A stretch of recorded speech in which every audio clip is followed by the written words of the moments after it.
much, sir. आप बैठे बैठे अनऑफिशियली डिबेट बंद कर दो इस सदन में। माननीय, मैं सबको बोलता हूं, सबके लिए बोला हूं, सबके लिए बोला हूं। रिकॉर्ड में नहीं जाता कुछ भी, क्यों सदन में व्यस्त है? माननीय विदेश मंत्री जी। Speaker, sir, I rise to apprise this august House of certain recent developments pertaining to Bangladesh. As honorable members are aware, India-Bangladesh relations have been exceptionally close for many decades over many governments. Concern about recent violence and instability there is shared across the political spectrum. Speaker, sir, since the election in January 2024, there has been considerable tension, deep divides, and growing polarization in Bangladesh politics. This underlying foundation aggravated a student agitation that started in June this year. There was growing violence, including attacks on public buildings and infrastructure, as well as traffic and rail obstruction.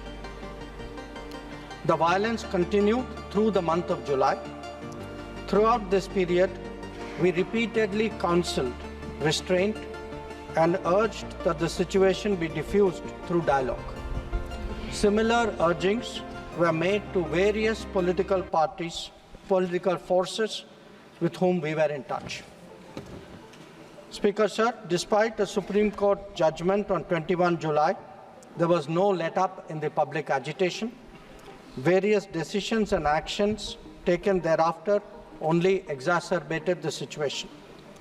The agitation at this stage coalesced around a one-point agenda, that is that Prime Minister Sheikh Hasina should step down. On 4th August, events took a very serious turn.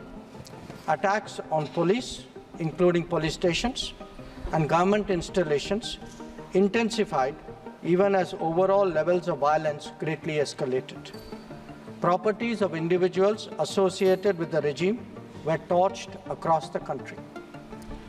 What was particularly worrying was that minorities, their businesses and temples also came under attack at multiple locations. The full extent of this is still not clear. Speaker, sir, on 5th August, demonstrators converged in Dhaka despite the curfew.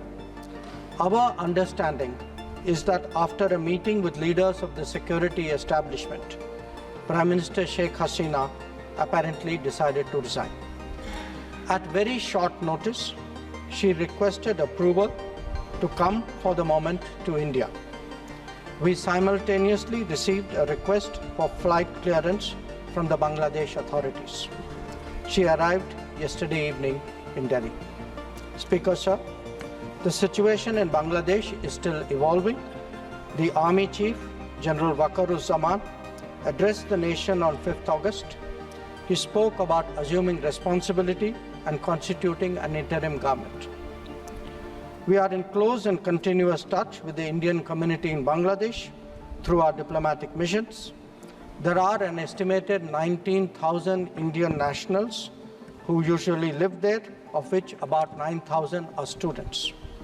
The bulk of the students, however, have already returned to India in the month of July on the advice of the High Commission. In terms of our diplomatic presence, in addition to the High Commission in Dhaka, we have assistant High Commissions in Chittagong, Rajshahi, Khulna, and Sylhet. It is our expectation that the host government will provide the required security protection for these establishments. We look forward to their normal functioning once the situation stabilizes. Speaker, sir, we are also monitoring the situation with regard to the status of minorities.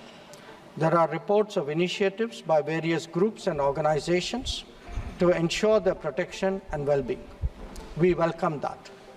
We welcome that and will naturally remain deeply concerned till law and order is visibly restored. Our border guarding forces have also been instructed to be exceptionally alert in view of this complex situation. Speaker, sir, in the last 24 hours, we have been in regular touch with the authorities in Dhaka. This is the situation as of now. I seek the understanding and support of the House in regard to sensitive issues regarding an important neighbor on which there has always been strong national consensus. Thank you.